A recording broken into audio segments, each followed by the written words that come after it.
Hello and welcome to the CUFI Weekly. I'm your host, Kasim Hafiz. I've ditched my trademark shirt and jacket for this episode because my sweater, it has an important message and it's something I wanted to talk about today. As we are 3 days away from the 20th anniversary of 9/11, we really need to take a moment to reflect and remember. Yes, we hold remembrances. Yes, we hold memorials. But do we remember the why? Why this happened? Because that same evil that killed thousands of people in New York, Washington, D.C., and Shanksville, Pennsylvania still exists today. And so many people sadly will tell you, this was because of what America does. This is because of our foreign policy. No foreign policy on earth justifies the murder of 3,000 civilians. Now, let's look at this. So in 1998, that is when Osama bin Laden, then head of al-Qaeda, released his infamous fatwa, religious edict, declaring war on America and every single American, every man, woman, and children, including you, including your families, including your children. He made no distinction. And then to further that, in an interview he gave to Al Jazeera, he said these words: every Muslim, from the moment they realize the distinction, in their hearts hates Americans, hates Jews, and hates Israelis. Indeed, in his 98 fatwa, he also highlighted America's support of Israel as one of the reasons that he saw America as a target. 23 years since bin Laden's infamous fatwa, terrorism still exists. There are still those people who hate America, who hate Israel, and target us. But the threat doesn't just come from al-Qaeda anymore. There is ISIS, there are all the groups that developed from that, and now we're dealing with Iran also. I alluded to this a few episodes ago, the plot on Cafe Milano in Washington, D.C. that would have killed hundreds if it had not been stopped. There were Iranian fingerprints all over it. Yet, Iran paid no penalty. Iran paid no price. We can never forget the evil of radical extremism and terrorism which is out there plotting to kill innocent Americans and innocent Israelis.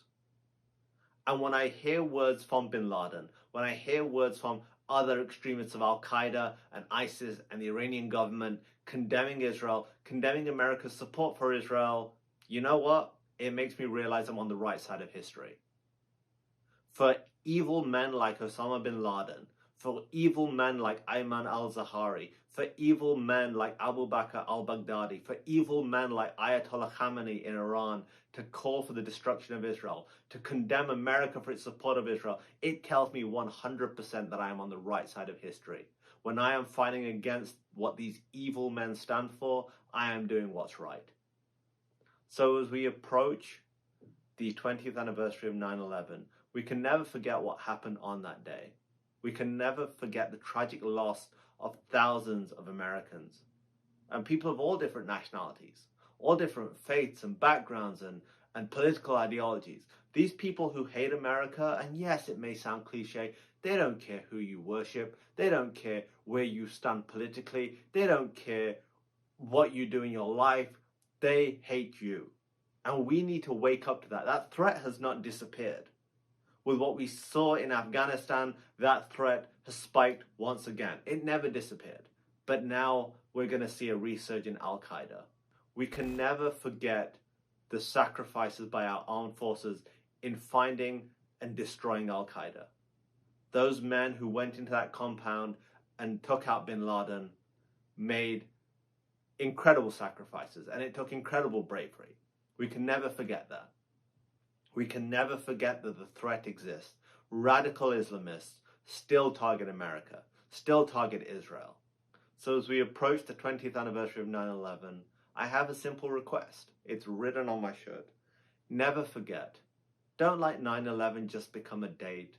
And you know, we've talked about it at CUFI that people have already forgotten the sacrifices made during the Second World War. That people already are uneducated about the Holocaust.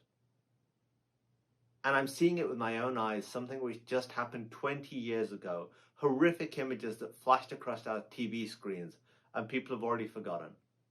People have already put this to the back of their mind. It's almost a chapter in history which is 100 years ago. It's just 20 years. And since that date, we have experienced terrorism, we have fought terrorism, and so many American lives have been lost fighting for freedom and defending every single one of us against terrorism. Al-Qaeda, bin Laden, Ayman al-Zawahiri are all spin-offs of the Muslim Brotherhood, which was started in Egypt by Sayyid Qutb. Hamas is part of that same family.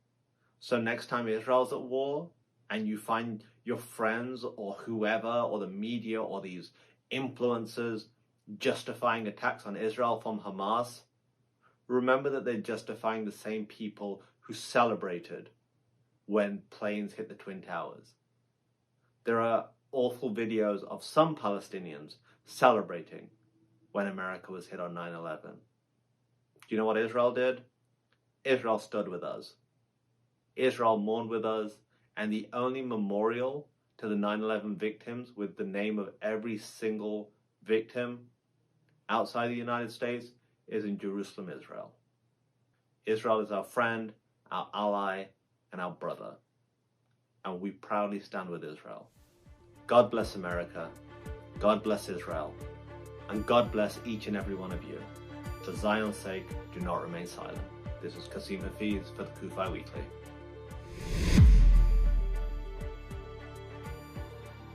Thanks for checking out today's episode of CUFI Weekly. If you enjoyed this episode and want to stay up to date with the latest news from the Middle East along with topics involving U.S. Israel relations, please be sure to like and subscribe. And remember to click that notification button so that you are notified every time a new show is uploaded.